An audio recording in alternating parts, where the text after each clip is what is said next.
I'm going to show you how I do my eyebrows as a person with alopecia. As you can tell, I'm missing a lot of my eyebrows, and that requires me to have to pencil in my eyebrows every day. A lot of people ask me, why do you pencil in your eyebrows every day? Why don't you just get them microbladed? And I will never get microblading, and I have reasons why.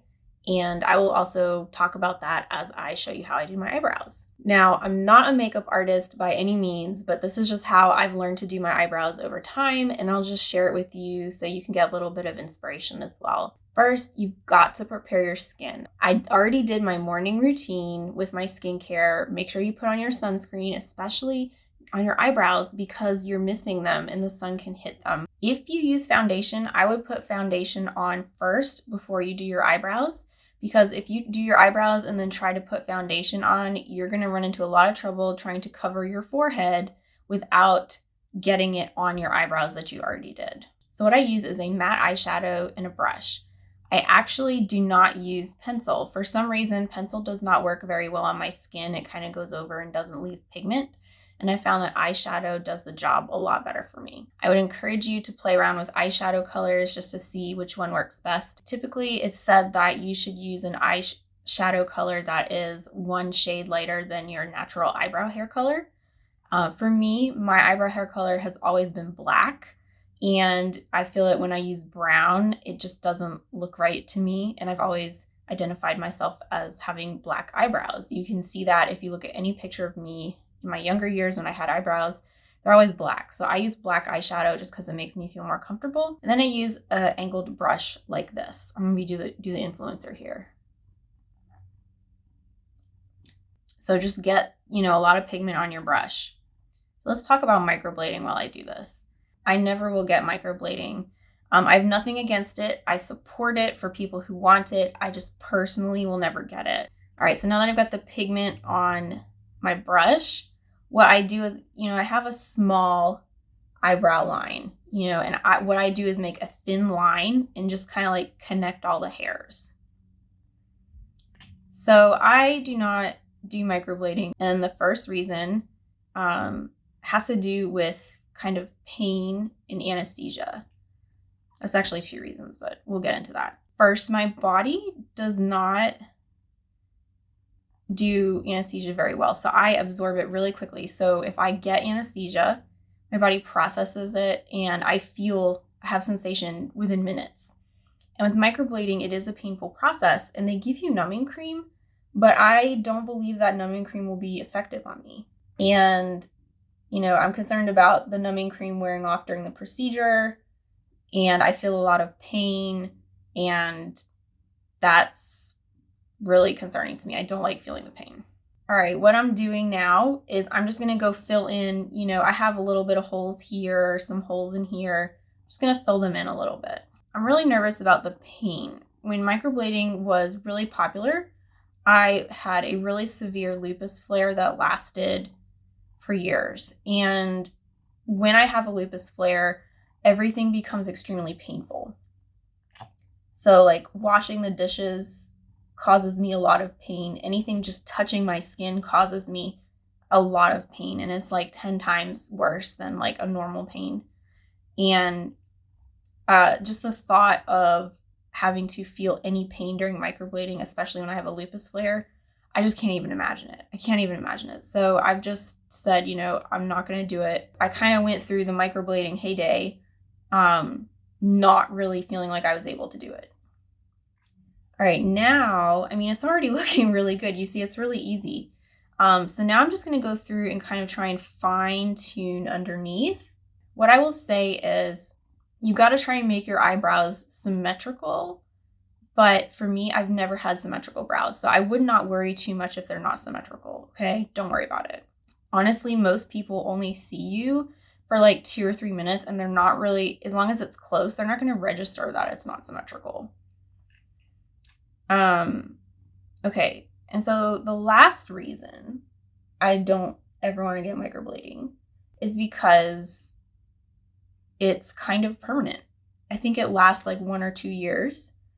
And who's to say that the style of eyebrows might change in that time, And if I have on really thick eyebrows from microblading and thin eyebrows come in, I'm really screwed. The other thing I like is I have the ability to draw my eyebrows however I want every day. And if I want a really thick brow, I can do that. And the next day, if I want a thinner brow, I can do that as well. It's really fun to be able to have that flexibility. And if you want to go really bold one day, you can just do it and you don't have to worry about it.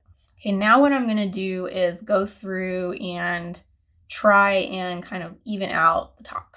And so, yeah, so I like the flexibility. And, with all these factors combined, I just believe that microblading is not the solution for me. And, it can be for other people with alopecia. It can be great. I just think in my circumstance, it's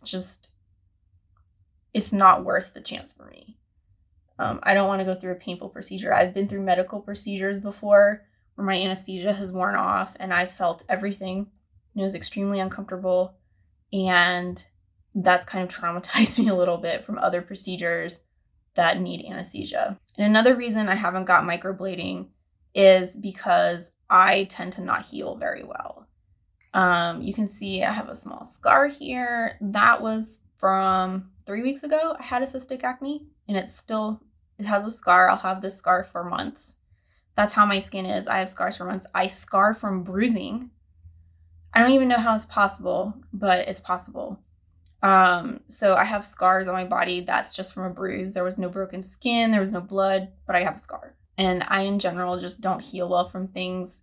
Sometimes my skin heals discolored.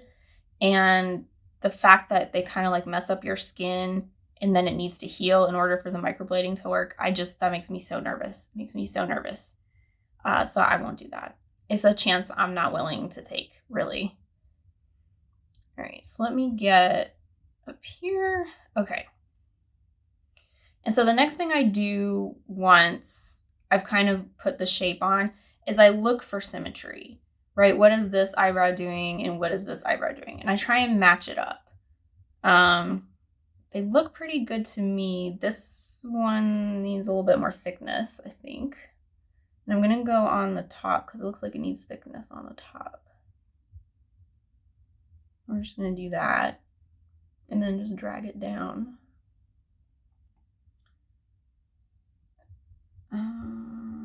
This is missing some right here. It's a little bit hard for me to do this because usually I'm a lot closer to the mirror and I have between me phone and lighting, and I'm trying to look through the phone and lighting to the mirror to see what I'm doing. But I think it's pretty good. Get in here in the front and I use the width of the brush, and I just very gently stroke just to fill in the bottom that's missing. And then what I do is, if it is too strong, which I think it's a little too strong right here, it's hard to tell because I'm so far away, I take my finger and I just go like this. I just rub it really quickly and really lightly against, and it kind of smooths out the transition. Okay, this is looking really good. And then the last thing I do is check for length. And the best trick for this is put your brush against your nose and then against the outer corner of your eye. And then that's where your eyebrow should end. So you can see I've got it right there. So we'll do it on this side. And this eyebrow could go out a little more. So I'll just extend that down a little more. Perfect. Now I've got a Q-tip. It's important that you use a wet Q-tip and not a dry one. A wet one will give you a clean line and a dry one will kind of smudge it around. And so I take my wet Q-tip, and if I have any, if I went over in a certain place or I need to clean up my lines, I just go over it with the wet Q-tip. It's really easy. It gives you a clean line. Okay, so I'm not thrilled about this line here, so I'm going to get a little closer to the mirror. And I just go like this. You'll see it's got a little bit of the eyeshadow on it. And it just gives you a really clean line, cleans up any mistakes you make. So don't worry about making mistakes. And then once I've done that, I finish and set with powder. I don't make sure the brush goes on the eyebrow. I feel like that'll smudge it, but it doesn't hurt to go like lightly over it when you're doing the rest of your face. And then I have completed eyebrows. I will say I can do my eyebrows in just like 2 minutes because I've been doing it for a long time. If you just started doing your eyebrows, take time to really practice it. You could, when I first started really doing my eyebrows, it was taking me like 15 minutes to do them. But you get quicker with time. You start learning your own tricks and how you like the designs and how you like the look, and you'll be a pro in no time.